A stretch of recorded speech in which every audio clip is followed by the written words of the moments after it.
Lumos.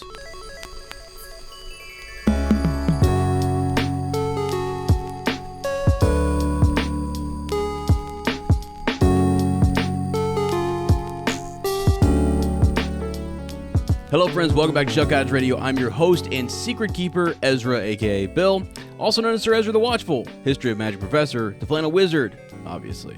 Yours, truly, me. Please welcome your lovely design witch, the fascination of this year, Triwizard Champion herself, my wonderful co-host, and yours, Lottie, aka Fleur. Hallo und einen wunderschönen guten Tag. It's so good to have you back in our beautiful little cottage on the outskirts of Tinworth. Kommt rein und macht's euch gemütlich. Welcome to episode 94, I like that number, in which we discuss Harry Potter and the Goblet of Fire. This week, we will talk about Chapter 15, Beauxbatons and Durmstrang. We'll give you a quick life update with our homemade cottage catch-up, feed our brains with important trivia knowledge, and then dive head-on into our chapter summary audio experience. I didn't say it, but almost. Did you hear the summary was already on my tongue? And then I you had a couple words kind of like mulling together there. Like they wanted to be right through with the other words. Right on through. Dang. That was good. All right, we are out of school still. We are in the middle of the summer. How's it going so far? It's going good. It's going really well. We actually had a nice 4th of July there, so that was fun. We went up to Put-in-Bay, actually, which was cool. Took my dad up there. Island. Yeah, it was great. We didn't do, there's golf carts that you can rent up there, and we didn't do much walking around. Yeah. Which was fine, but for some reason, we were sore afterwards. Yeah, it was weird. I'm going to go ahead and say this. I love my dad. And he's older, so we let him drive, obviously. But when you're not driving the golf cart, and you're just banging around back there in the back. I mean, you're just literally balancing in ways that you've never bounced before. Yeah. And he was taking those turns, and I was like, man, I'm going off the back of this thing. I was like, wow. So I was back there holding on. Last-minute turns or very abrupt stopping and starting again. Stupid cart backfired on us. It was like, poof, poof. Yep. It was fun. I was like, whoa. I can't imagine like being a bigger group in one of those golf carts and, younger kids, college kids doing their thing. Crazy. It was crazy. That's why ours was also not in perfect condition. Our golf cart was we went for the cheap. We're going to be for a couple hours. We're not doing this for a long time. But yeah, it was cool. We went over there and had a great time. And then we rolled back to Port Clinton and watched fireworks. Yeah. It's great. It was a fun time. Last year we were in Germany. And then the year before that, we were watching the fireworks up from a plane, looking down on Las Vegas.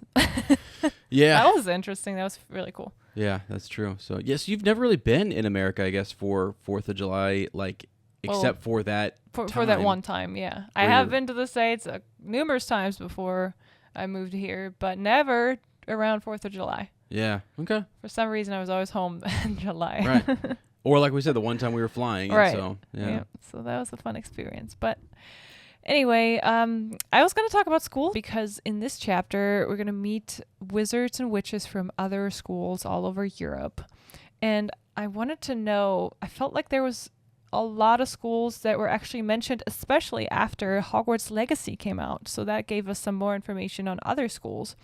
And the list is still pretty short, though, compared to, how big the world is and how many countries there are. So I'm going to read them to you, and then I will ask you the question, which wizarding school would you like to visit the most aside from Hogwarts? So you can't say Hogwarts. And then, since we're in America, we would assume you went to Ilvermorny when you were younger. But you can say Ilvermorny if you want to, but I would assume, maybe pick one of the others. So we have, of course, Beauxbatons Academy of Magic, which is in France. And they do take students from France, Spain, Portugal, Netherlands, Luxembourg, and Belgium. So we've talked about this in the past. It's interesting that Netherlands and Luxembourg, Belgium, they're all bordering, and I mean, France, of course, too, bordering Germany. Right. But it sounds like they would not take students from Germany. It sounds like maybe German students would either go to Durmstrang, or Beauxbatons. Then we have Castelo Branco in the Amazon rainforest in Brazil. Okay. And they take students from all over South America. Then we have Durmstrang, which is probably in Scandinavia, or they said the northernmost reaches of either Norway or Sweden. So we definitely have the Scandinavian countries that go there. It says willing to accept international students, but presumably mainly Northern and Eastern Europe. So Eastern Europe. And of course, we know that Krum plays for Bulgaria for the national team. So we know that some of them at least, must go to Durmstrang. And I could imagine, again, Germany would be either north with the Scandinavian countries there, because we border Denmark too, or you go over to the west and go to Beauxbatons. We're not sure. It's crazy. You're right there kind of in the middle. I mean, right between them. But wild that you're Fleur, and then you might be going to Durmstrang. Right. Oh, yeah. Then we have Hogwarts, School of Witchcraft and Wizardry in the Highlands of Scotland, and they take students from Scotland, England, Ireland, Northern Ireland, and Wales. Then we have Ilvermorny, which says Mount Greylock. It's in Mount Greylock. Not sure where that is, but they take students from all over North America, so I think Canadians would also come to Ilvermorny. And I assume that Castello, Bruxo, and Ilvermorny are really big schools. I mean, they cover such a big area compared to, Beauxbatons or Hogwarts. Yeah. It's crazy. Then we have a school that is called, sorry, if you're from Russia or you speak Russian, I have no idea how to say this. Kaldovstorets is in Russia and only takes also students from Russia, it says here. Then we have Mahotokoro in Japan, and they only take students from Japan. And then we have Ouagadougou in the Mountains of the Moon in Uganda, and they take students from all over Africa. So we have 1, 2, 3, 4, 5, 6, 7, 8 schools that we know of around the world. And now my question is, which school would you like to visit? Let's say you can go there for a year as an exchange student. Which one would it be? So for me, it's pretty easy. It'd be Durmstrang. Really? Yeah. That's I'd want to cool. go there and see what it's all about. Also like the Scandinavian area. Yeah. So it's something I've always wanted to go kind of visit and travel and see more of. Yeah. And the fact that you'd be there, I'd have to go check in on you. But they teach the dark arts. They also teach other things too. They don't just teach the dark arts. I wonder what their curriculum looks like. Yeah. They don't all come out of there as dark wizards. You know what I mean? No, that's true. So, I mean, clearly, if they were literally just practicing the dark arts left and right, I mean, Dumbledore wouldn't be inviting them to this school. Right. True. So their curriculum includes a course in the dark arts that I'm sure you can go study if you're advanced or you're at a certain level, and then you can go check it out. So to me, it feels like it's like one of those, like every high school has sort of depending on the teacher who's there and their skill set, right? They can offer something. So they have a teacher or they have a one course or an elective there that you're able to take that people are like, oh my God, that's awesome. They teach that there. And it's one thing that deviates slightly from the rest of the curriculum that everyone is already learning, you know? So sounds cool. Yeah. So what about you? Well, my number one, of course, would be Hogwarts. Because I love Scotland, I love Hogwarts, and I definitely want to go there. But you said we can't choose Hogwarts. So I would either say I'd probably love to see Beauxbatons, but also Mahotokoro, because I would love to go see what the Japanese wizarding world looks like, and their school, of course, like schools in general in Japan would be very interesting. I actually almost went to Japan as an exchange student, and then last minute I decided not to go there but to the United States instead, and now I'm very thankful for that, because that definitely improved my English and my interest for the English language, the country, and that's one of the reasons I was in Ohio for my exchange student year, and that's why I was so happy to listen to Swish and Flick, because they were from Ohio and I knew all the places they were talking about, and now I'm here. Yeah, now you're here. You almost went to Japan though, and what would have happened? I mean, we wouldn't. Yep. Let's not think about it. No. Yeah. I'm just kidding. But no, I think that actually would be kind of cool myself. We were going to go to Star Wars Celebration, which is in Japan this year or next year. Next year, 25. Mm-hmm. Yeah, we're skipping it for one more year and then never again. One more time. Yeah. Never again. But it's just so far, and yeah. We travel a lot to Germany already, so there you go. Right now we have other priorities, but love to go one day. Yeah. Again. Yep. With you. All right. Okay, before we move on to the trivia training, we want to mention a cool opportunity for you guys. If there's anything you would like to learn, skills you want to acquire, maybe painting, knitting, cooking, photography, editing, podcasting, or even learn how to increase your productivity, then you can try Skillshare 1 month for free if you use our link down below in the show notes. The first month will be for free, and then you will even get 20% off your first payment in the second month if you decide you want to continue using Skillshare.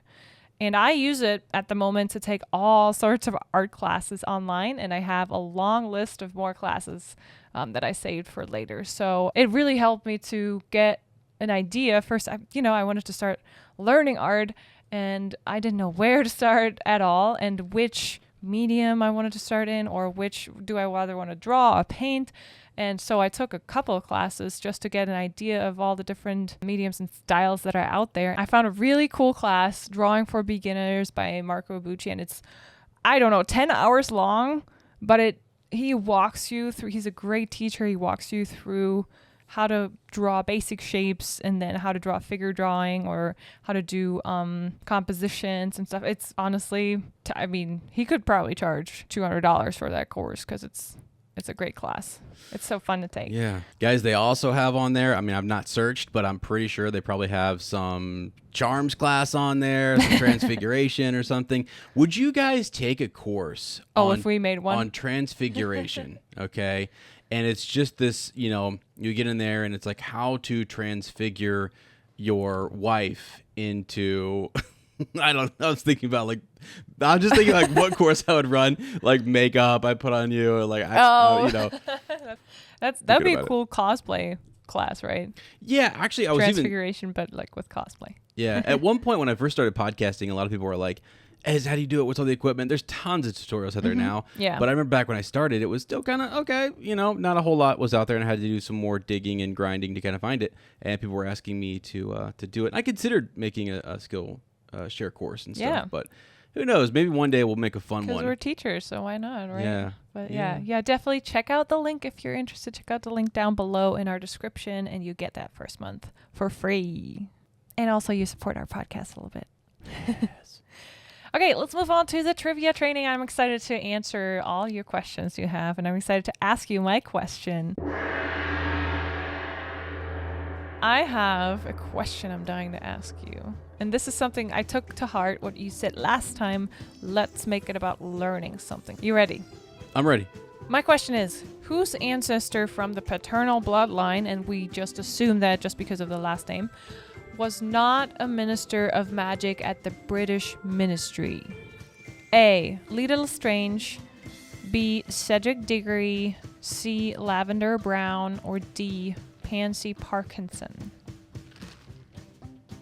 So you're saying basically that 3 of these do have ancestors that were ministers of magic. Yes. Yeah. But one does not, as far as we know, and because it's just, we assume that the father gives on the last name, which doesn't always have to be the case, but it's just which last name do we find in the list? Yeah. Yeah. So Diggory, I know we do I know that for sure. I feel like Parkinson we do too. And Lestrange seems like a powerful name, so possibly, so I'm going to go with C, Lavender Brown.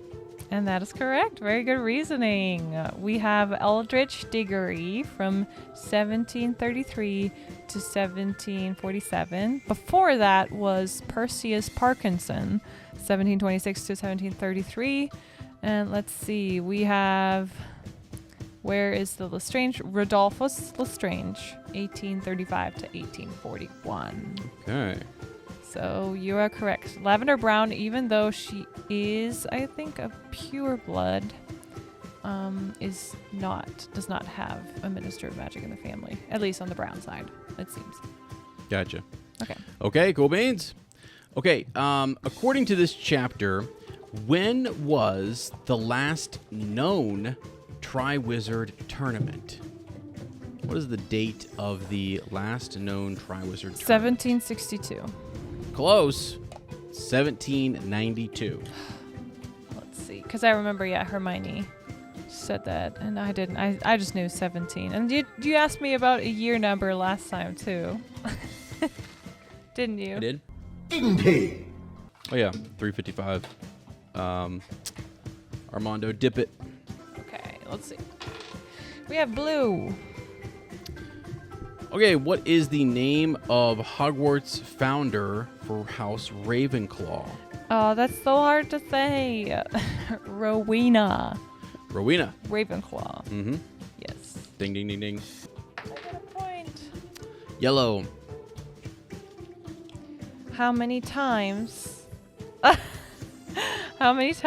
has Gilderoy Lockhart won which weekly's Most Charming Smile Award? He's 5 times, right? 5-time winner? Yes. Yeah.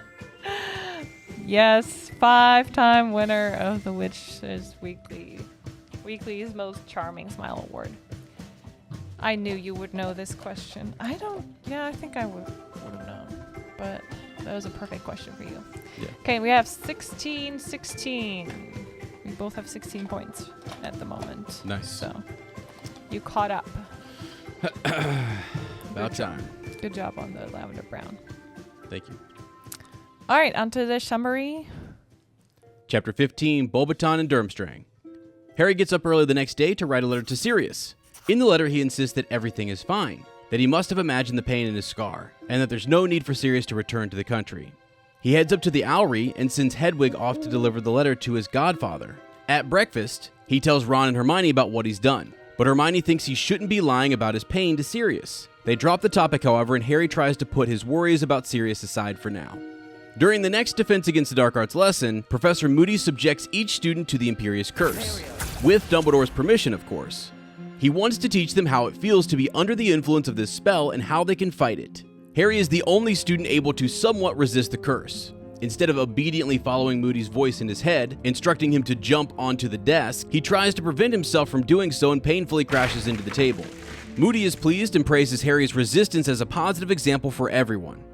Finally, after 4 demonstrations of Moody using Imperio on Harry, he is able to completely resist the curse. The 4th year classes are becoming increasingly difficult, causing students to stress over the amount of homework they have to do. In Transfiguration class, Professor McGonagall explains to them that the OWL exams in their 5th year are drawing nearer, and that studying and preparing for them already starts in their 4th year. Almost every single class adds to their workload, even Hagrid's. The Care of Magical Creatures teacher asks them to come and observe the growing Scroots every other evening. When they return to the castle for dinner, lots of students are already huddled around a big sign in the entrance hall, which announces that Beauxbatons and Durmstrang students will arrive on Friday afternoon for the Triwizard Tournament. The entire rest of the week, the tournament remains the #1 topic in the corridors, classrooms, and common rooms of the castle. Who is going to enter? What are the foreign students going to be like? What kind of tasks will the champions have to face? On Friday morning, they find the Great Hall decorated with house banners and Hogwarts coat of arms. Fred and George Weasley are still acting strange and secretive about a mysterious person they're trying to get a hold of. They also refuse to buy badges from Hermione for her SPEW campaign, assuring her that they've been down to the kitchen several times and that the house elves love working there. Then Hedwig swoops into the Great Hall and brings news from Sirius. In his letter, he remains unconvinced by Harry's reassurances and informs him that he's already back in the country. Harry should keep him posted about everything that's happening at Hogwarts. After their last afternoon lesson, the heads of each Hogwarts house escort their students to greet the arriving guests. No one knows how exactly they're getting to Hogwarts until they spot a massive blue horse-drawn carriage in the sky. After the carriage has landed safely on the grounds, about a dozen elegantly dressed students from Beauxbatons Academy emerge from it, led by their giant headmistress, Madame Maxime. They're quite unprepared for the cold Scottish weather and hurry inside to warm up. Shortly after, a large ship arises from the surface of the lake. It anchors right by the bank, and another dozen of furry-cloaked Durmstrang students disembark along with their headmaster. Professor Karkaroff approaches Dumbledore to greet him. He makes a rather oily impression on Harry. Then Ron's jaw drops and he punches Harry in the arm as he spots Bulgarian Quidditch prodigy and seeker Victor Crumb. What would you do if you saw Michael Jordan all of a sudden walks in. I mean, he was probably older, too old to be a student, right? But walks into your gym just to shoot some hoops. He walks right by you, right past you. I would have said, there Freak goes out. your royal airness right there. There he is. That's the king of the courts right there, So, yeah, no, it's crazy. It's a crazy moment because these guys just got done watching Victor Crumb back in the Quidditch World Cup, and they're huge fans. So I don't think, they didn't expect it. They knew he was young, but I'm not sure that they expected him to show up here. Yeah. So he looks like he's probably in his final year, maybe, I guess. I don't really know. Probably, yeah. Wow. Ezra just told a joke that was so funny, but we can't include it on the podcast. Yeah, we can't. That's why I'm crying. Guys, I'm sorry. Sometimes I say things that are absolutely inappropriate, and the big joke is, like, what if we would have left what I said in or out? And I don't know. I think some of you have been like, heck yeah, like, let's go. But I think some of you have been like, seriously, clean this podcast up, man. Come on. But that's just the mischievous side of me. I'm sorry. Hufflepuffs, I don't know if people know this. Hufflepuffs are also, we're good. We have a great time. We're hardworking. Yes, we're loyal. Absolutely, we're loyal. We're so loyal that like, probably dirty joke that you told in the common room, we're not going to go tell it to everybody. That's how loyal we are. We're going to, like, keep it close to the chest, okay? Like, whoa, dude. That was hilarious, but we probably should keep that in the common room. I'm kidding. But, I mean, we're crazy. Hufflepuffs are nuts, man. Some of us, anyways, are a little bit crazy. Life of the party, I like to think. So, yes. Okay, we're going to do things a little bit differently this chapter because I've got Lottie all sorts of emotional, and I've just kind of been all over the crit. So, she has bullet points. This might be fun for folks. This might be fun. Okay. This is a twist-a-rooski. Oh, it's like one of those PowerPoint karaoke. What? PowerPoint karaoke. What about them? I don't know what that is. That means you have a bunch of PowerPoints. You have no clue what's in them, and you just pick one, and you have to give the presentation. Oh, okay, yeah. Well, I mean, this one I kind of, at least thankfully I've read the chapter, so I think You did. Okay. I can give this presentation. So, you ready for this, guys? I'm going to lead Yes. you through Lottie's notes. Okay. All right, they're not mine. I don't know if people know. Here's another thing, behind the scenes fact about the podcast. How often have I taken notes? When do I take? Never. I was gifted with an unusually large head. Okay? I don't know if that's a gift. It was always a curse for me as a kid. I was like, Jesus, cow, I mean, I used my head on the football field, bang, hit you, knock you down. But then I started to realize, hey, it actually stores a lot of knowledge. You can keep a lot of stuff right up in there, right? In that frontal lobe. I have to be very careful what I say because it never will dangerous. be forgotten. It's dangerous. Here we go. Back on track. All right. There shall be no editing from this point forward. Do you think we can do that? Do you think we can do that? Watch me. I have been podcasting since 2016, maybe 15. Okay, I don't even remember. That's how.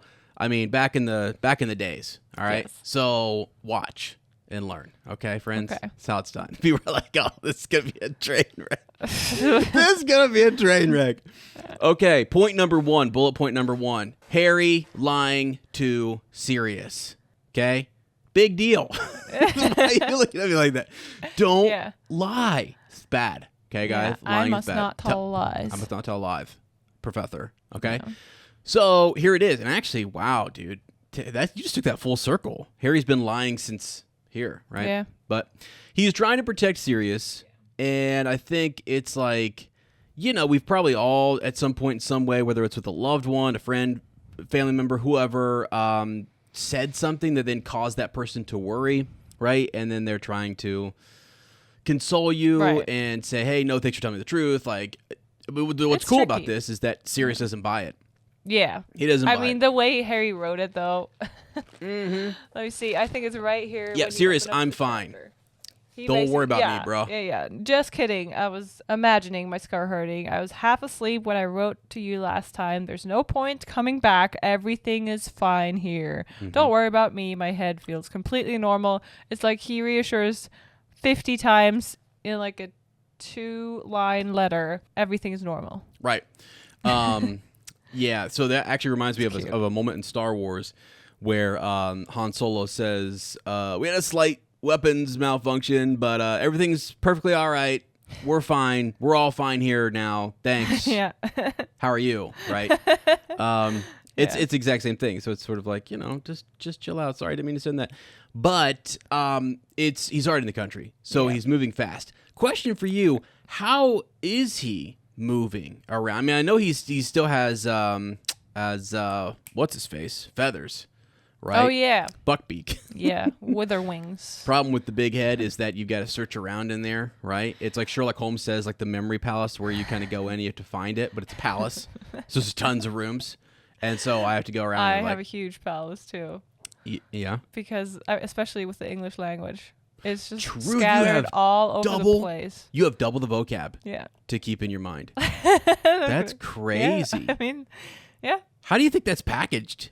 Like, do you think you have all the vocab words for like German vocab and English vocab in the same room in your palace? I don't know. And they're just separated? Like once you're on this side, you're on this side. There's two different libraries, and sometimes if you've been in one library too long, you don't remember how to get back to the other library. Holy smokes. Yeah. Wow, that's crazy. Anyway, the whole point there is, what do you think in terms of like how he traveled? I mean, is he just flying back? Okay, two things. First, before you said, Buckbeak is with him. Forgot about that. I imagined a Jacob-style transformation into a giant wolf, and then he runs 200 miles per hour. Wow, because he's a dog. Yeah. Yeah. He's a grim. He's a grim dog. Yeah. Okay, that could be. I mean, you are faster, but I don't think he would run from down south all the way to Scotland in like 2 weeks. Well, maybe. I don't know. Yeah, it's pretty and fast. Also swim. Maybe as a dog. Well, wait a second, though. It has been several weeks.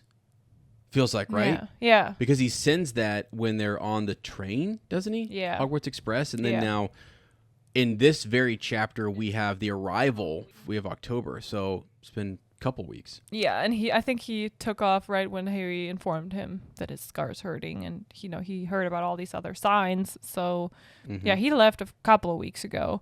But I would imagine he could fly, like you said. Yeah, probably fly on Buckbeak.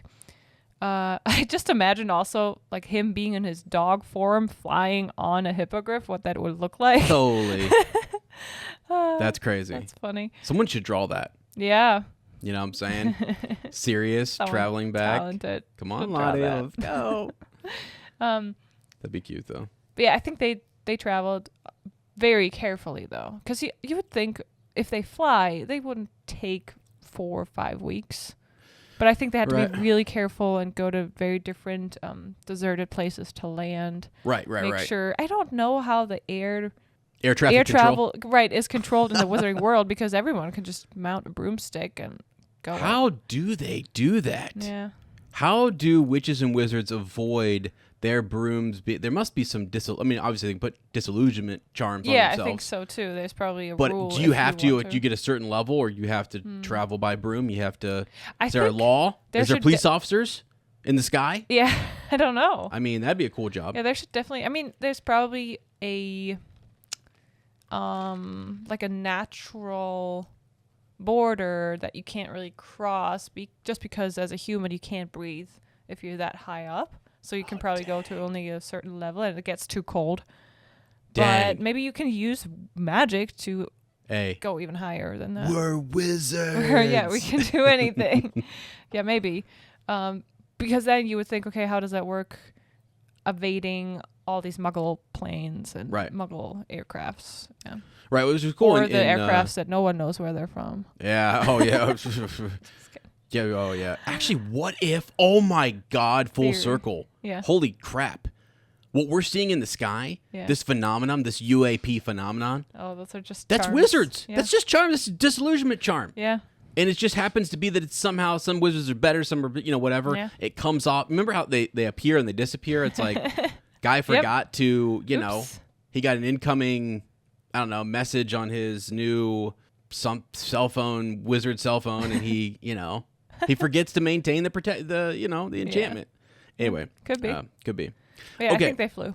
And I think they just very carefully planning their stops and these are questions routes. though that no one is asking. Yeah. Just want to say, yes. okay, how does Sirius get from here to there? Right. And I like that he would have to kind of, maneuver around. And there's another question that no one is asking. Can you tell me which one? I can't because it's in my notes here. Okay, who takes care of the owlry?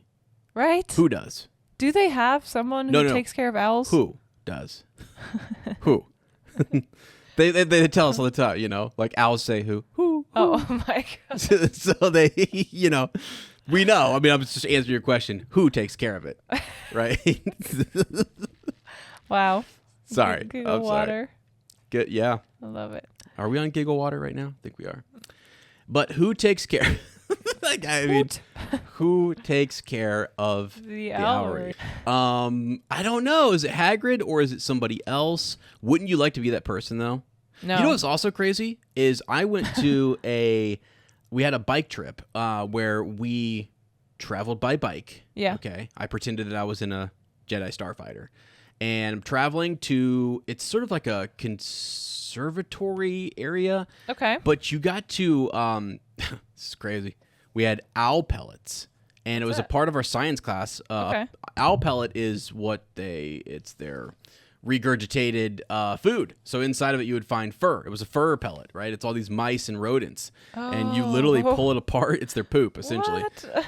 Yeah, and you would go through it. They still do it to this day. Rachel, my niece, will be doing it soon. I mean, they go over there, and it's a whole science day where they dissect them, and they find a bunch of little bones, and they find little mice and stuff. Sorry, I probably should have mentioned all. It's just nature, so that's crazy, though. It is crazy, but they mention it actually in this chapter because he slips on it. Right. He slips on the owl pellets. And, so anyway.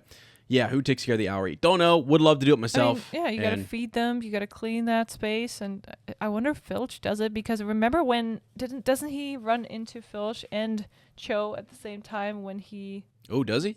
Filch got a rumor. It's in the 5th book that there were stink bombs that he delivers to somewhere. The punishments and detentions, and he's now running around like he is on some high octane something. Give him a break. I mean, he's got a lot to do. He's got a lot of cleaning to do and stuff. So, Owlry's a mess, bro. Literally, in this chapter, we just realized it's a mess up in there. He needs to get up there ASAP. Right. Nothing. And with all his cleaning, feels like Filch is one person. And he's not even magical, so. Is it the house elves who help him? He can't clean a whole castle by himself. Why is he always so mad when... Right. I mean, he seems to be cleaning the entrance hall because that's where he always yells at the students to clean their shoes or something. Yeah. That's another great point is what does Filch actually clean in the school? We know later, SPEW, right? All the socks that Hermione leaves around the Gryffindor common room, right? Those get... collected or something, or they get left there. I forget. By the house elves. Yeah. But she's trying to free them, essentially, right? Right. And it's crazy. Hermione, you're nuts. But they're up there. They're cleaning. They're picking up. They're delivering stuff. Yeah. So I bet we don't ever see Filch up in the Gryffindor common room. No, I don't think he's in the common rooms at all. And so who's cleaning Harry, all their bed chambers and all that kind of stuff and whatnot? So it's the house elves. House elves. Yeah. But, okay, back to my notes, though, real quick. Hedwig is a little diva. Oh, but she's also right about that. Harry did not treat her well last time, but true. The only thing that makes her want to deliver the letter is Harry threatening he will use pigwidgeon. Yeah, gonna get little Piggy, and Piggy can do this better than you. No way. No way, bro. Yeah, kind of weird. The weird little rivalry. It's almost like this. I think there's this. I think they like each other, but it's one of those sort of like this respectable kind of like I'm better than you and like you can be along, but remember who's the boss around here, you know? I mean, he's a small little owl, so Hedwig definitely wants to show her. It reminds me of like how Ronald Weasley treats one of the younger Creevies. You know? The Creevies are always bouncing around. It's like, hey, we'll get Harry's autograph. Just chill. Yeah. Bro. And it feels like that's how Hedwig is with Pig. Comes with age. Yep.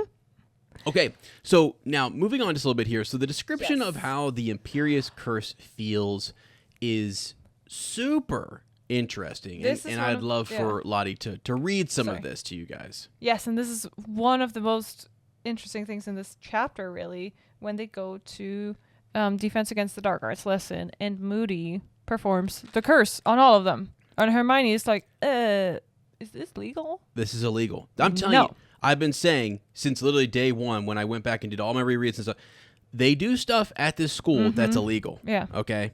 And I mean, they're drinking, they're performing unforgivable curses on the students. There are supposedly Filch has chains that the old ways of punishments. They send them to the Forbidden Forest. Out there in the scary forest. The first years. Yep. So, I mean, they've got Neville, like you said last chapter. Neville's out there with the toads. Oh, yeah, the toads, yeah. You know? Gee, mini Christmas. It is kind of last century, but... Yeah. So, this is how it feels when you're under the Imperius Curse. Tell me. It was the most wonderful feeling. Harry felt a floating sensation as every thought and worry in his head was wiped gently away, leaving nothing but a vague, untraceable happiness. He stood there feeling immensely relaxed, only dimly aware of everyone watching him. And then he heard Mad-Eye Moody's voice, echoing in some distant chamber of his empty brain. Jump onto the desk. Jump onto the desk. Harry bent his knees obediently, preparing to spring. Jump onto the desk. Why, though? And then another voice had awoken in the back of his brain, and we're going to talk about that in a little bit. But why? The way it is described amazes me. Yeah. The Imperius Curse is giving up all your worries, all your responsibilities, all your decision making. Sounds good. Right? Doesn't that? I mean, it almost feels. That's why people. That's why it's so hard to fight it, because it feels so good. Yep. Someone else is in charge. I don't have to. Right now to do anything. And I do wonder if this feeling changes after, over time. The crazy part to me is how does it even work when you're not nearby to tell that person what to do? Because we know there has been people for months, even years, under the Imperius Curse, like Crouch. Right. How does it work when you go somewhere else? Do you give them vague instructions to, let's say they go to work under the Imperius Curse? Do they tell them, just agree with everything they say? That's a vague instruction, but you can't plan for every single conversation and action that's going to happen. How does that work? I think things would go wrong, and there's telltale signs that you're under the Imperius Curse. Yeah. It seems, with the Barty situation, for example, it's like go to work, act as if everything is normal, right? And over time, there's this. He starts to delegate to Weatherby, right? So he starts to tell Weatherby, "I need your help a little bit more." Right. But you can kind of update and modify those instructions under the Imperius Curse as you go. Yeah. But you could do sort of like light mode, which is sort of like go about your business, but remember you're under my control and you're going to do what I say, kind of thing. Yeah. But act as normal, behave how you typically would on a typical day, and off you go. So, do you think you have to be more experienced to control someone who's not nearby for a long time? Yes. Yes. I think if one of the students tried to do something like that, it wouldn't work. It would fade. Yeah. And you have to, with the unforgivable curses, you have to really mean this, and you have to really be able to, I think, keep it up in a way or put it on in such a strong fashion that it will stick. Yeah. Right? Because we can see right here, I wonder with Harry, he kicks it off pretty fast. He fights it, but so... Yeah, I think it comes down to willpower, right, and decision making. And one thing that's interesting, this is a story of choices, right? Right. Dumbledore always says it's always about the choices we make and how those things define us. And so inside of this, with the Imperius Curse, like you had just said, it seems to take away all your decision making and free you from any you're just sort of this blissful kind of don't have to make any choices, no decisions. But this whole story is about making hard choices and doing those things. So witches and wizards who are more prone to do that and they lean into things that are difficult, they are, or they have had a difficult upbringing and they know adversity, they're more likely, I believe, to fight that and to throw it off. Oh yeah, you mean like Harry with his upbringing with the Dursleys? Yeah, his experiences and stuff. Because there's every indication that when Harry comes to Hogwarts, or even well before that he should be depressed, miserable, hateful, spiteful, all those things, and he's not. Right. It's the choices. It's his mother's love. That's sort of that protection that's over him. He has felt that in a large way, in a magical, ancient, powerful way. And so, but yet he's still now, I don't know, he chooses to not cave to the Dursleys, and he keeps hoping for something more, and it gets him out of that. Like, it's wild. I work with a lot of students, and the students who grow up in abusive homes, it's hard to fight against all of that environment stuff, right? Yeah. And it can actually warp your mind. And for Harry, he's unnaturally resistant to that. Right. So, right. Which I think he's the only one, and we're, again... Who fights it. Yeah. There's another reason, though, which I think you're Yeah. tiptoeing around. Do you want to talk about it? Yes, let's do that, and then I'll talk about the other thing that the Imperius Curse also does. So there is... Let me read that we finished this little paragraph that I started reading here. Because I think this is actually one of those things where, it's a reread shows you more of this stuff, right? Yeah. Like on your first read, it's like, all right, Harry's just tough. He's good. Yeah. He's the chosen one. But and then you come also back, didn't know, exactly. You didn't know what will happen. Yeah. So you come back around a second time, and you're like, wow, I wonder what this was. Yeah. So here's the second part of that paragraph. So the voice in his head says, "Jump onto the desk," and then, why though? Another voice had awoken in the back of his brain. "Stupid thing to do, really," said the voice. "Jump onto the desk." "No, I don't think I will. Thanks," said the other voice a little more firmly. Mm-hmm. "No, I don't really want to."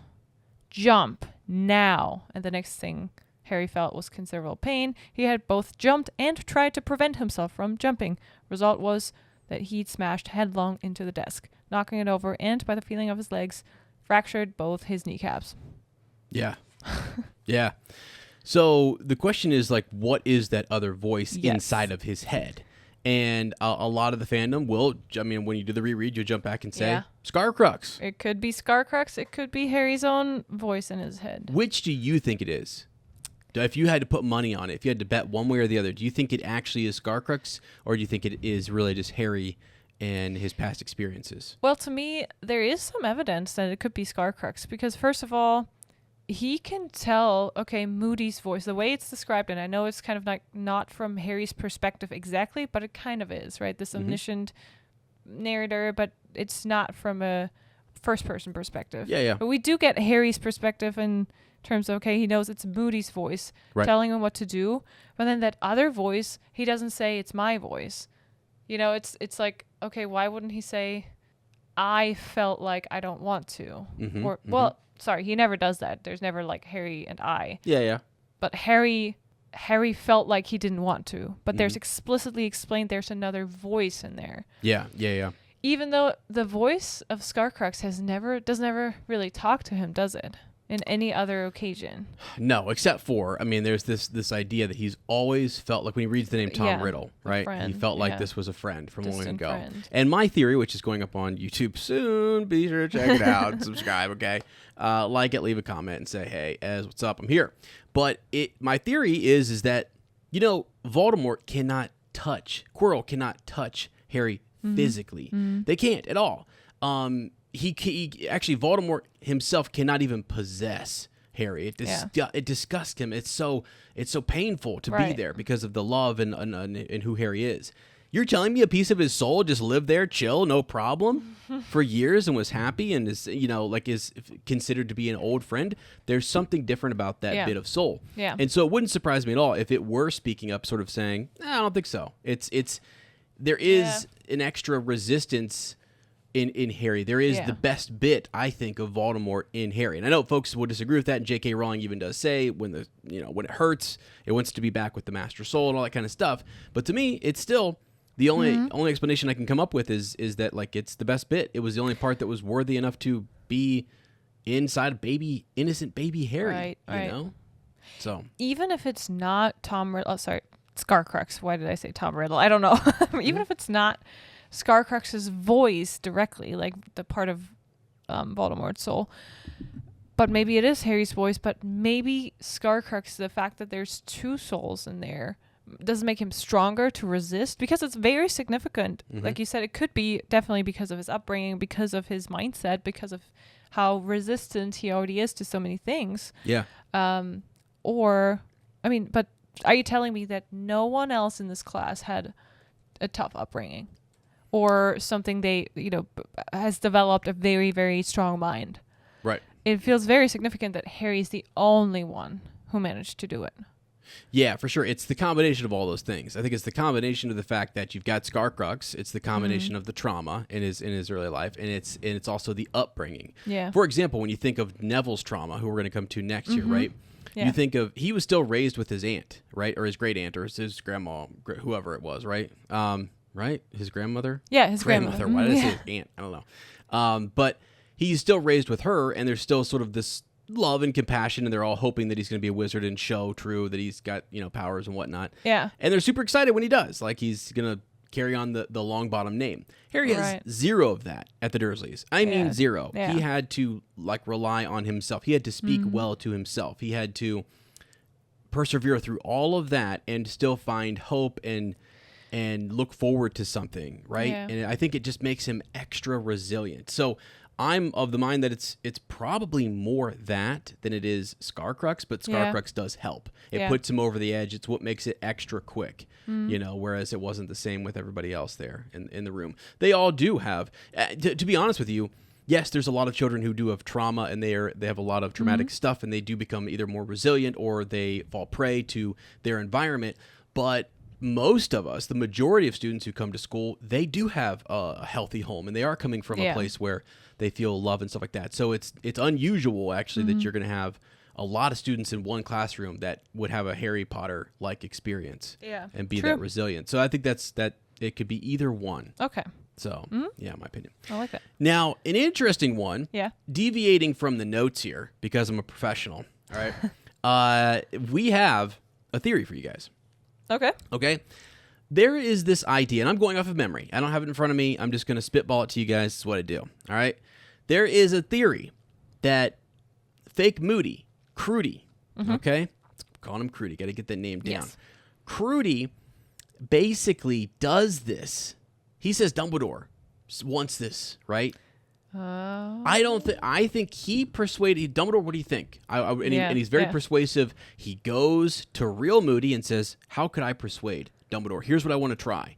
Yeah. And then he starts to kind of, he's manipulating. He's got control over that individual. He has him as a source of information. Yeah. He can ask, "How could I best persuade Dumbledore to allow me to teach the Imperius Curse?" Yeah.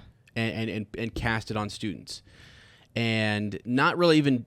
He could even actually talk to real Moody about what his real intentions are with it, and then maybe figure out a way to convince Dumbledore. Because if Dumbledore knows what his real intentions are with this, it's bad. And you're probably saying, as we talked about, like Dumbledore wanted this to be taught. I don't know that that's actually true. I think Crudy went to Dumbledore and said, "I'd like to teach this." Yeah. And I'd like to, he's like, "They need to learn, Dumbledore. Yeah. I need to put this on them," right? It could happen. The signs are out there. Voldemort's coming back. And this happened back in the day. It sounds something like Moody would say. Exactly. It's believable. And you have to say it's difficult to fool Dumbledore. And here early on, especially early on in the school year, he's doing everything he can, dotting every I, crossing every T to make sure that he is doing things by the book and that he is fooling the greatest wizard of all time. Yeah. So I think he went about this very carefully, but this lesson right here alone is an extreme risk. It's risky. Yeah. The fact he could bring it up to Dumbledore and Dumbledore could say no, for sure, but he doesn't want to raise any alarm bells with Dumbledore that he might not be the real Moody.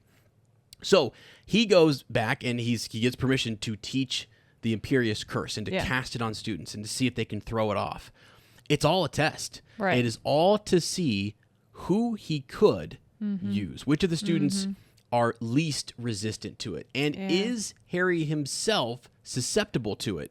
Could I use the Imperius Curse on this boy, and could I maneuver him to a particular location or a spot in case? So the big theory is that the Goblet of Fire and sort of creating the portkey situation is one facet or one phase of their plan. Yeah. It's not the whole plan. Right. There were other bits, there were other attempts where he was going to try numerous things and see how they worked. And that the Imperius Curse lesson here showed Crudy that, hey, I actually can't move forward with this aspect of our master plan. Harry Potter can throw this curse off so well that I'm not going to be able to use it against him. But why, hold on, why did he then teach him or use it 4 more times to actually teach him how to resist it? Yeah. Well, no, that's a great point, because the first time that he uses it, he throws it off. None of the other kids really were able to do that. By the end... But not really. Like, he tried, but he actually jumped a little bit. So. Right, but that's the thing, though, is that if you're going to... If Harry Potter's acting weird, and he's, like, tipping and falling and moving around, it's good. He is the most watched student in Hogwarts. Right. Professors are going to notice that he's acting and behaving strange. Yeah. That's the whole thing. The whole key with the Imperius Curse is, like, how... I mean, when we see it at Gringotts, all the other goblins are like, that ain't right. Yeah. We just saw, the head honcho over here do something. He allowed Bellatrix in, and we know he wasn't supposed to. Yeah. Was the Imperius Curse just cast? Yeah. And they're immediately suspicious. Right. So raising suspicion is a big deal. And it's a lighthearted, it's an attempt, and it's also one of those things too where I think, he teaches it, and actually Crudy, one of his problems is that a lot of people were under the Imperius Curse, and he himself has been under it for years, and I think he's spiteful, and he hates that. I think he hates that he was controlled, and so part of him wants to actually teach these kids to resist it, but if he still can find one to use, or if he felt like there was an avenue to use with Harry Potter, then cool, he would do it. Now, it's weak. This is something that's been out there. I think even the Super Carlin Bros have mentioned it, and there's been other people who have theorized about what the whole plan was with the Goblet of Fire. I'm sorry, the Triwizard Cup at the end.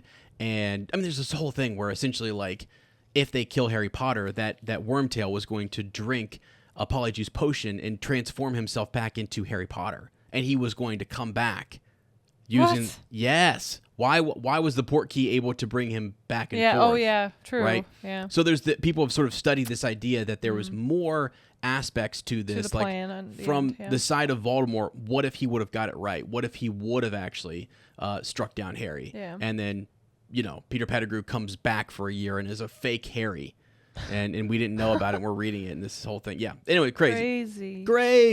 But it is interesting that they're teaching this curse, and it also could be that Crudy went to real Moody and said, what is something, an unorthodox lesson that I could probably try to teach to make it really feel like I am you? What would you teach these kids? And that actually might have been something that real Moody would have taught them too. So I can go either way on that. I think it's kind of a cool thing to consider. Like, he's teaching that lesson. We're getting a glimpse of what real Moody would do. I know people are always like, well, Crudy is a freaking amazing teacher.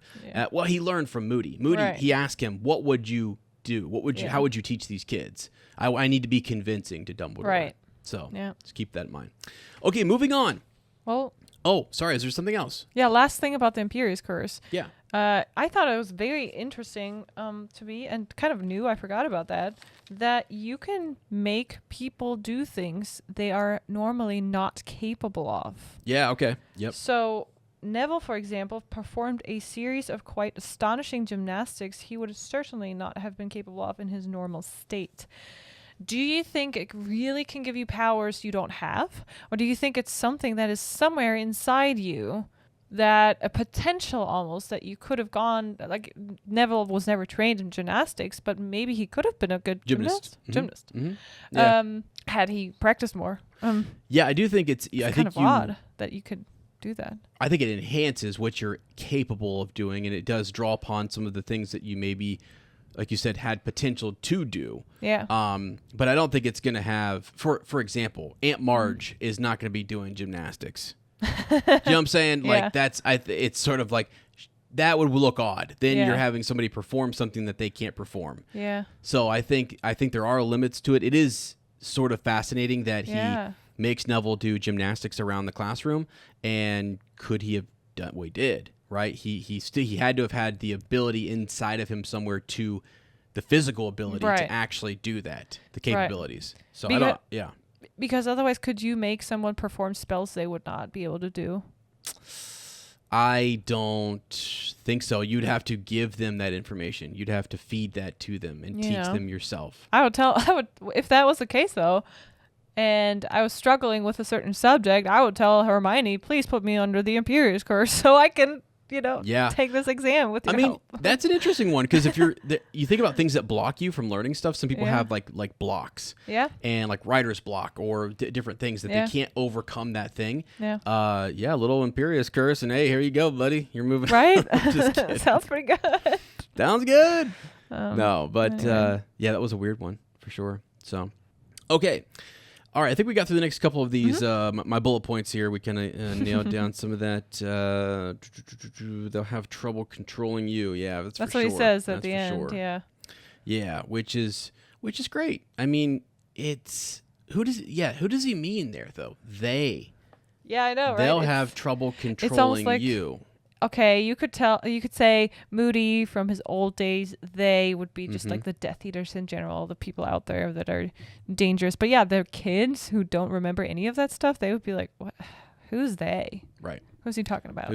Yeah. So, trippy. Okay, moving on those to some Transfiguration, and I don't know. I had this thought, which is, why is Transfiguration such a big deal? Right?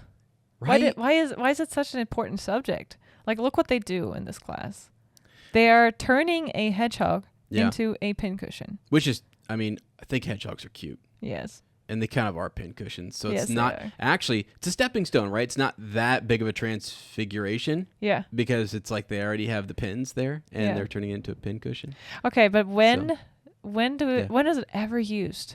It's like this typical question.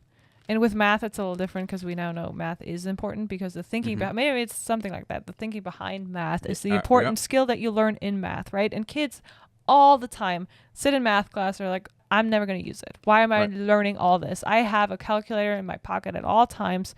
Why am I learning this? This is dumb. They literally say to your face, this is dumb. This is dumb. Yeah. I've had it said multiple times straight to me. I've been there too. When I was a younger student and I didn't understand something in math. Right. It felt like, why are we even doing this? And I literally say to them, can you follow 15 directions in a row? Yep. It's yes the or directions. no? It's the thinking. Do you have the executive functioning skills to follow 15 direction sets? No. Okay. That's what that's what math is right now. Right. Okay. So I try to challenge them a little bit, just because you got to figure out something to make them, get up and get after it. But I think maybe Transfiguration does have that aspect where it's like the thinking behind it, and it's the complexity of it, right? That grows your knowledge or understanding of magic, really, maybe, or it just sort of builds, it does something for your magical brain, and it helps you kind of develop that a little bit. That could be the case. I know that it is used, and we do see certain moments where our characters use Transfiguration and stuff, but I don't know that it's used a lot, right? And it's typically like Charms seems to be the class that's a big deal, like that, and Defense Against the Dark Arts. Those are the big classes where we see a lot of spell work and charm casting and stuff that helps us, So Transfiguration. McGonagall, love the class. I know, it's fun. I don't know what turning a hedgehog into a pincushion does for me. Right. I would definitely be one of those students. Well, not really. I think I would like her class. I would silently ask myself, why are we doing this? But I would think there is a student in there. Like Ron, he would blurt out, like, why are we even doing this? Yeah. Oh, for sure. But Hermione seems so passionate about it. Well, because partially she is the top of the class. It's a difficult class for her. And McGonagall loves pointing out that only Miss Granger was capable of turning the hedgehog into a pincushion. Right? And she's kind of embarrassed, but also super proud of herself. Right. But yeah. It's just, one of those things where seems cool, but what's the actual use of it? And I don't know. So can I go over a few things with you? So we're talking about Transfiguration and stuff.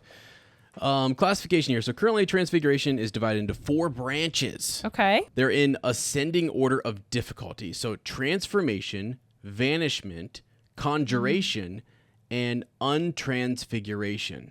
Okay, so Transformation, this refers to any transfiguration that deforms or alters the target in some way. Yeah. It should be noted that while this branch of Transfiguration is the first covered in Hogwarts curriculum, containing simple transfigurations such as like a match to a needle, it can also pertain to the most complex and dangerous forms of transfiguration too. For example, petrification is a form of transformation and is very dark, complicated, and powerful magic. Whoa. Wow. So that's cool. And then transformation is divided into 3 sub-subjects, each with their own divisions and all of which overlap with one another. So here's an interesting thought. Go over those in a second. Wasn't Dumbledore the Transfigurations teacher at one point? Absolutely. And he can make himself invisible without a cloak. I mean, that's now we know. I guess it's the disillusionment charm, but isn't that a form of transforming? Yeah. Hey, also on that note, though, while Lottie mentioned that Dumbledore can make himself invisible, very interesting fact that he sent Newt to America to research the horned serpents. Yeah. And the horned serpents have a jewel on their forehead that actually has the power of invisibility. Holding that gem will cause you to be absolutely invisible. Is that not wild? That is cool. Dumbledore's got one in his pocket. Yeah. And he just turns it on and turns it off. Anyway, so breaking this down a little bit more, human transfiguration. So you have human transfiguration, switching, and I guess trans-species transformation. So those are the 3 sort of like subcategories. And you have one of them, human transfiguration, refers to transforming where either the target or the end product is a human being, as well as the general human transfiguration spells that exist. This category houses the following types. You've got animagus and werewolf. Human transfiguration spells are taught in the Newt level 6th and 7th year. Wow. So yeah, it's just to break down some of the uses or whatever. There's probably some really dark stuff if you want to look into dark transfiguration, like turning an animal into human form or something like that. Yeah, but it can't Here's an interesting one: switching. Switching is another subtype of transformation magic. So during switching, a physical feature from one of the 2 targets is switched with that of another. Hence the name. It differs from a straight transformation in 2 ways. First, switching targets 2 objects simultaneously. Secondly, the change in one of the pair is dependent on the change in the other. So I'm trying to figure out an example of this. It's difficult to gauge the relative difficulty of switches exactly compared to other types of transfiguration because the exact year in which they are learned is not known. However, Professor McGonagall was impressed when Hermione knew about switches as a first-year student, but was disappointed in Neville for not being able to perform even simple switches by 4th year. Yeah. So I don't even know what that. Yeah, that's just kind of a weird one. Oh, like when he transplants his ears onto a cactus? Oh, yeah. Yeah, that was, switching. Sure. Maybe. I mean, that's kind of wild. Actually, that might have been trans-species transformation, which is the 3rd type down here. Wow. Yeah. That's like you controlling the matter. It's like alchemy. Right. You're controlling different matters and combining them. Yeah, that's wild. That can lead to some really dark magic. And it's probably important to learn about it so you don't mess it up. Right. Okay, let's go just real quickly while we're on this. Fascinating. That was so transfiguration is the big one, right? Transformation, I should say, and it has those subcategories. But the next 2 are vanishment and conjuration. Yeah. So vanishment is the art of causing things to vanish, to make them go into non-being. Vanishment is moderately difficult, learned in 4th year and up, and is considered one of the hardest transfigurations to be tested in one's OWL. Let's hope you can't do that with a living being. Don't know. I don't remember exactly. That's awful. The difficulty of the vanishment to be performed positively correlates with the complexity of the organism to be vanished. For example, whether you have a vertebrae, so I guess things that don't have a vertebrae are easier to vanish than things that do have a vertebrae. Vanish living objects? Guess so. Yeah. That is pretty dark. It's dark. Conjuration is the next one. Conjuration is the art of conjuring 2 things, bringing things into being, and hence is the opposite of vanishment. So, and this is different though from Accio. It's not like something that's over there come over here, but it's out of thin air. I conjure up a spoon. Right. To eat my breakfast or something. Right, which is where we get into all the sort of the food stuff, Gaunt's kind of you rules. Can't conjure up food or drinks. Yeah, so anyway, interesting. I've never really looked into transfiguration that much, and just always knew it's complex. It's tough. Yeah, I don't know what made me question this, but something in the chapter, like the thing that she says to Neville, oh, don't let them know that you can't even do the easiest spells. Yeah. Or only Hermione can do this one thing, and everyone else you are behind. And why is that even so important? I don't know. Well, first of all, McGonagall's like, I'm a good teacher, okay? Just because you guys over here can't do a switching spell. This girl can. Right. So. This girl can. She was paying attention. You guys weren't, okay? Yeah. Sorry, I'm just kidding. I know how teachers get where they get kind of prickly.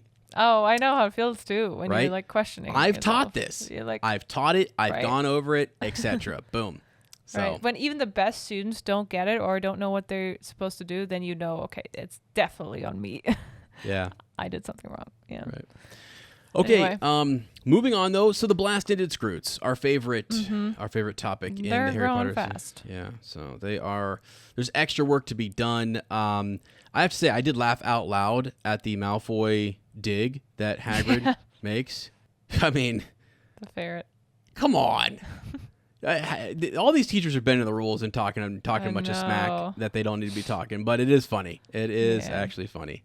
But because Malfoy doesn't want to come back and study the blast-ended Scroots, and he kind of gets on him and makes fun of him for being turned into a ferret. If Snape and McGonagall can make fun of Neville or embarrass him in front of the class, so can Hagrid do that to Malfoy once in a while. Yeah, you know who doesn't though? Dumbledore, right? I mean. Flitwick. We don't get Flitwick, right? I thought about Flitwick too. He doesn't do that. Professor Binns. We don't know. I'm sure he doesn't. I'm sure he just does his thing. He's just a by the book. He doesn't even know the names of the students. He doesn't care what they do. I love it. I love that guy. Everyone loves those teachers. It's great. Great class. Yeah. So, yeah. But anyways, there's more and more homework building up because, again, the OWLs are next year. Right. And they're like, whoa, this is a ton. So definitely an uptick in terms of studying at Hogwarts. Right, and now imagine Hagrid, a class where you think, okay, this is pretty chill. We just have to make sure the Scrooge stay alive, and we stay alive too at the same time. Yeah. But now Hagrid says every other evening you have to come and watch them and take notes, and that's the time when you're supposed to do homework. So I get it. I would not want to do that either. Yeah. So, anyway. But hey, it's drawing closer. They're 1 week away from the big event that this chapter is named after. The new students, not the new students, but the students from the other schools are arriving next week. The foreign exchange students. Yes. Yeah. Don't we love foreign exchange students? I do. Awesome. I think they're cool. I think they're cool. They're having a great time. Yeah, so there's a big sign announcing the arrival of these other students, and it's going to be next week. And guess who? Ernie Macmillan, Hufflepuff, notices and says, I got to tell old Cedric Diggory. Right. Because... he's going to be a champion. Right. He has to check out his competition. Yeah. And he's like Cedric's going to want to know. So they already kind of have this idea. It seems like if anybody's chosen from their house, it's Cedric. The Hufflepuffs seem to know who is the best among them. And they already know who their champion would be. Gryffindor doesn't seem to have... everyone thinks they're the best. Everyone thinks they can do it. So you know what I mean? They're honestly... delusional. Yeah. Slytherin and Gryffindor house are both delusional. Oh, we all could be Triwizard champions. No, Hufflepuff is like they're more practical, pragmatic. They're sort of it's Who's Cedric. our guy? Yeah, it's we Cedric. know And Cedric's also, our guy. I mean, Ernie is like 2 years younger than Cedric. Yeah. So it seems like why would you be friends with someone who's 2 years older, right? It's just because they all know he's going to enter. Puffs stick together. Right? Yeah. Puffs stick together. I bet they have nights in the common room together where they together with Cedric come up with master plans for all the tasks and how to figure it out. Oh yeah, they do. Yeah. Which is awesome, actually.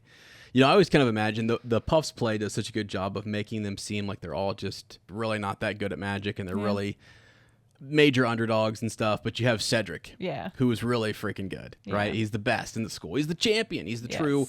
he's going to be chosen as our champion. Yeah. And the way they play that off is like he's down there teaching them stuff. They're all gathered around, and Cedric's at the front of this huddle, and he's like, all right, guys, so this is how you do it, right? And he's going to break it down for them, and the Hufflepuffs are all in the room like, right? They just, thank you, Cedric. Yeah. He probably would have been honestly a great teacher. I think he would have been. I think so too. He'd have been good. So, okay, cool reference there. Ernie Macmillan, getting a shout out for him. Bickering about SPEW. continues. It continues. We get the answer. This happens around the same time that we learn that Sirius does answer the pretty quickly. The letter, pretty fast. And Hedwig's making some time. Yeah. She is. Also, he's back in the country, so she doesn't have to travel as long. Yeah, true. Okay, true. Yeah. Right.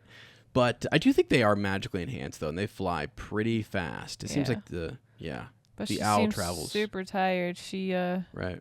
takes a little bit of that goblet of orange juice. Oh my gosh. I meant to say that at the start of the episode. Hedwig and the Goblet of Orange Juice.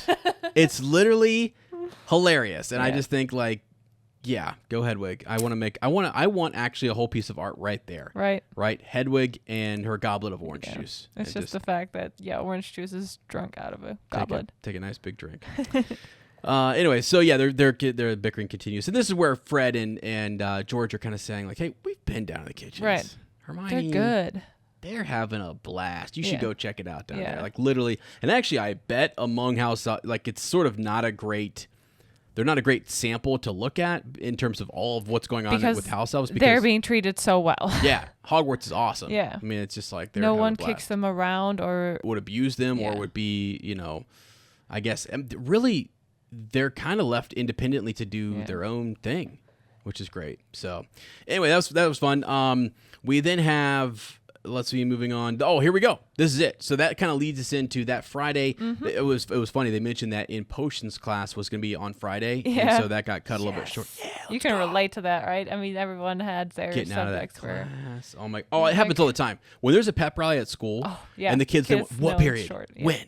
What are we missing? Oh, yes. Okay. I hate that class. They're just out. I'm like, oh, geez. Okay. Let the hate out of your hearts, you guys. Come on. Anyway. But then on Friday, the entire school lines up outside to greet the arriving students. And I got to say, Madame Maxine steps out of her carriage, decked out. Everyone's jaws dropping. Well, and I think it's like everyone's looking at her height and stuff, but you look at all the jewels, and how Opals, just decked out she is. And high heels. What's crazy is she herself, went there, and you imagine she's coming through. She's some star. She is literally some great, awesome. I don't know, she's a big deal for their academy, and probably was when she went there and went on to do great things and came back and was a professor and then moved up the rank. She's a big deal. She is the headmistress. And they roll out a carpet for her, as they should, as they absolutely should. And I think when you look at the greatest wizards in the world at this time, she's up there. You think so? She's one of them. Yeah. I really think she is, and I think high standards. It's so cool because actually, you're right. Because look at Hagrid, how powerful he is. He never finished his magical education. Right. She did. She is a full witch. Right. Probably really talented. Plus, she has that giant blood. Mm-hmm. Yep. Wow, you're right. Yeah, she's powerful, and again, I think the standards are high there, and. It's one of, when you look at the best magical schools in the world, they're not having the Triwizard tournament with it's like, I know regionally these are probably the closest ones, and so they're having their little competitions. It'd be cool to see if they had an international version of this where they went crazy. But yeah, I love it. I think it's really, really cool when she steps out, and it's just this magnificent moment where, we do learn that there's a dozen students with her, right? That was surprising to me. I did not remember that, and I was wondering if that was because I was so young when I read it. And just on a reread, I never really saw it. But I think I was so young when I read it, I just didn't know what a dozen is. Yeah. For sure. There are these little words as a kid you just read over and you're like, okay, it's a lot. It feels like a lot. Yeah, there's some students there. Cool. Yeah, exactly. No, I get you. But it doesn't. It's only 12 students. Yeah, which is cool. I was wondering if it was 12 boys and 12 girls, but I think it's really just 12. So, you know, it's all good. What's interesting, too, is when she gets out, she's talking about her horses and what they're going to need. They need, obviously, we know from the same in the film, it's just great that they only drink single malt whiskey. Yeah. And I thought, it's funny. Dumbledore's like, hey, don't worry. Our gamekeeper's got it. Hagrid he's going to be on it.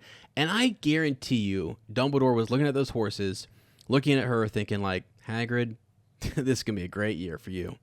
This is going to be a great year. Yes. I mean, really. He's going to be taking care of more magical creatures, and he's going to get to interact with her, and it's his moment to step up. Wow. They need a firm hand, these horses. Hagrid's got it. He's the best person, actually, to to do that. He knows magical creatures, and he is himself very strong to handle them. Yeah. My big question is, though, first of all, do you know what single malt whiskey means? What does single malt mean? Single malt. I don't exactly know. I just, I don't know. Okay, so Scotch.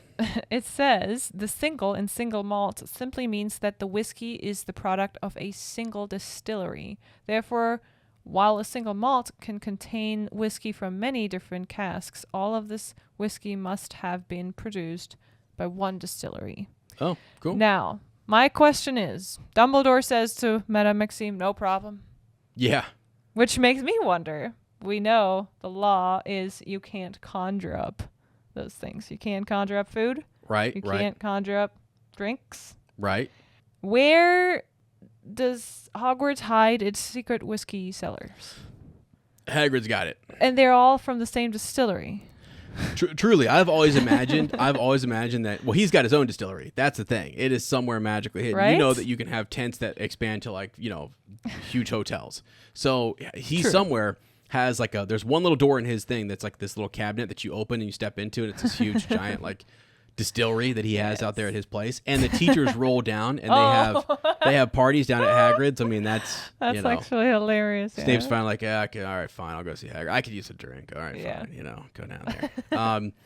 But Funny. yeah, I think Funny it to is think about. because, I mean, you could say, well, they would just go to Hogsmeade and get it. But no, these horses are thirsty now. We don't have time for a trip into, no, they need to drink now. Is that what they drink for energy? Like literally they don't eat food, but they just drink the whiskey? Don't know. I think they eat food. I think they eat food, Oh, okay. but it's it's basically like, hey, as you're feeding and watering them, note that the water that they're going to drink is single malt whiskey. So it's not going to be anything else. That's awesome. Just to help your gamekeeper out a little bit. So That's why they can fly, yeah. So it's crazy. Yeah, that's why they can fly. Gives you wings. Wow. Yeah, takes you right off the ground. Yeah. In our last big point here that I noted down here in my notes that I took prior to the show in the doc that I create every week is that Durmstrang arrives and Victor Crumb Steps out of the boat. Vicky, as we like to call him. Old Victor is here. It takes a while. They see that strudel. It's a German word. Yeah, the vortex, the whirlpool. So they see that whirlpool appear in the lake, and all of a sudden, a ship pops out of the lake. How? I don't know. How did it get there in their enclosed lock? Right. It didn't sail in there. You know what I'm saying? Theory. Wormhole. Theory. It's like how all the fireplaces are connected. Maybe all the bodies of water are connected, and you can use some sort of, maybe the ship is your flu powder. What if that's an old form of travel before they had, we used to travel by ship all the time, right? And didn't have the airplanes and the brooms. And they developed something they can use on the ship to do that. Ancient ways. That's crazy. That would be really kind of cool, actually. But it takes a while. You imagine all the kids are standing there watching, okay, where they're coming from. Some of them are expecting another carriage from the sky, but then there's the ship coming out. And I imagine it probably takes like half an hour by the time they see the ship until they actually arrive up there, because they have to anchor, they have to disembark, then all walk up to the castle because the lake is kind of down here. Right. That's what I'm thinking. Yeah. So they watch them this whole time, and then it's Karkaroff and Dumbledore. The audiobook is great. It's like Dumbledore. I'm like, oh God. Okay. Yeah. Igor, calm her down. But then his most important student has a cold. Yeah. Let him through. Poor Vicky. Poor Victor. Get him by fire. Yeah. We gotta, Yeah. Yeah, so I mean, here we are. They're here. The foreign exchange students are in the house, and we're getting closer to the big, Goblet of Fire. Yeah. To the big, yeah. We're gonna choose. We're gonna figure out who's gonna be the champion. So who knows? It's exciting. Who knows? I don't know. We'll find out next chapter. But 3 champions. I do want to go ahead and say, breaking through. Always 3 there is. No more, no less. Always 3. I do want to say, just so you guys know, only one, so from the time that Ez took over this podcast until now, there's only been one edit. You won't even know it happened. You won't even know that it happened. I'll go ahead and tell you it was earlier sometime. It was one edit, and I just want to say I'm proud of that. Yeah, me too. Did a great job, guys. You did a great job. Thank you. What happens when you take notes prior to the show and you're well prepared? Okay, it's just what happens. You can just wing it. Yeah, you're great. You didn't even need those notes. You could have. No, I did. Winged it. Without anything. Winged it like the what are those things called? The horses? They're like something. Yeah, Palominos. But yeah, something. It's freaking awesome though. They look crazy cool. But anyways, yeah, we won it and we got it and we won it. So hope you guys are doing well. And thanks for listening this far. Thank you so much if you made it this far. We appreciate you guys. Come on. You guys know that, right? Like we do. And let me tell you too, we are heating things up over on the YouTube. I want to put a plug in for this. I'm posting some more. If you like, I guess, our podcast style stuff, maybe we'll put a poll up or ask people on Patreon, or maybe we'll just, I don't know where we'll post them, but we're doing theory videos on YouTube that some of them are like 18 minutes long, and it's just me talking about the Elder Wand, or me talking about the Horcruxes or Grindelwald versus Dumbledore, or Snape theories and stuff like that. Please, actually, I would like to hear from you. It might even encourage me to get more of these done. But send us a message on Instagram at fleurandbill. Let me know if you would actually like for me to drop them either on Patreon as extra content that we could put up for $1 or something a month, or if you wanted us to just actually, because sometimes the feed is like a thing that we don't want to oversaturate, right? Because it can confuse people with the reread. On YouTube, you can just put in a playlist and it's no problem, But if people would want to hear those, especially the longer ones, that might be extra content that you guys might want to consume. And I know people like to, if we're doing the podcast, they just listen on Spotify. They just listen on Apple Podcasts. So if you want that, let me know. I wouldn't mind posting that and putting it out there for you guys. So you don't have to go over to YouTube and really it's all about the script and the audio and the messaging behind it. The visuals are just there for whatever. Yeah. I mean, it's picture Harry Potter. Who cares?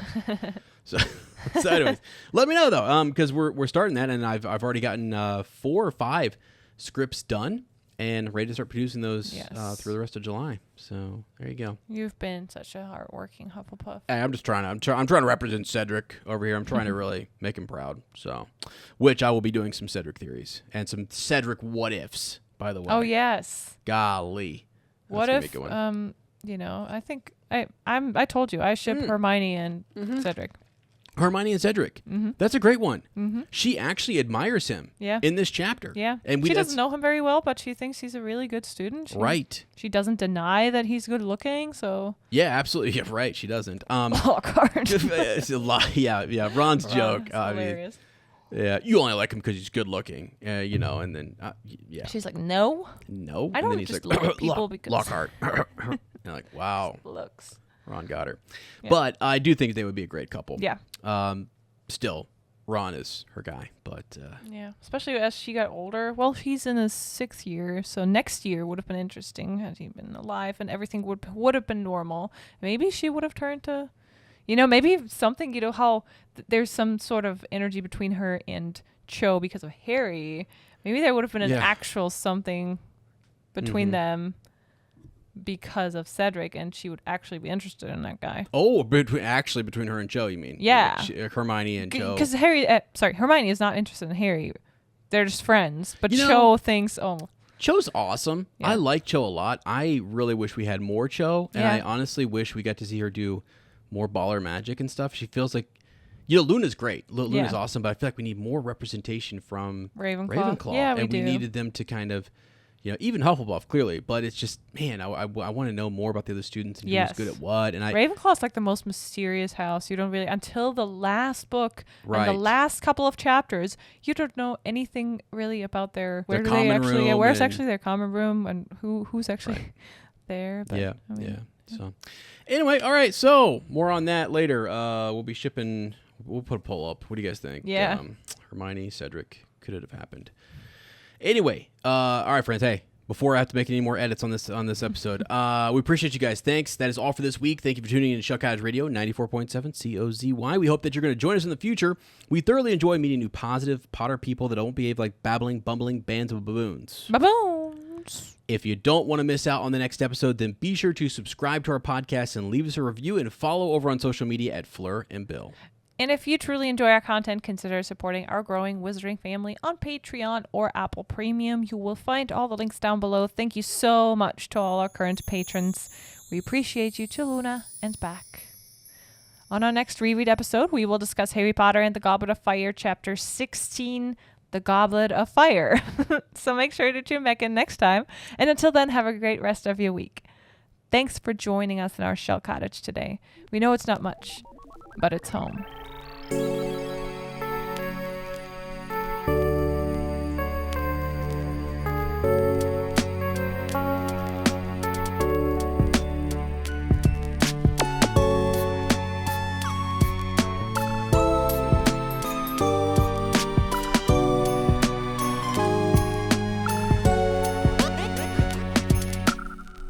I'd just like to remind you that Hedwig enjoys orange juice from a goblet.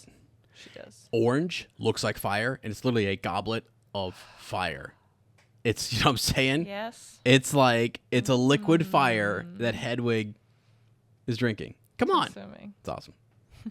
Okay. It's fun. Okay. Okay. Bye. Bye. Bye. Bye.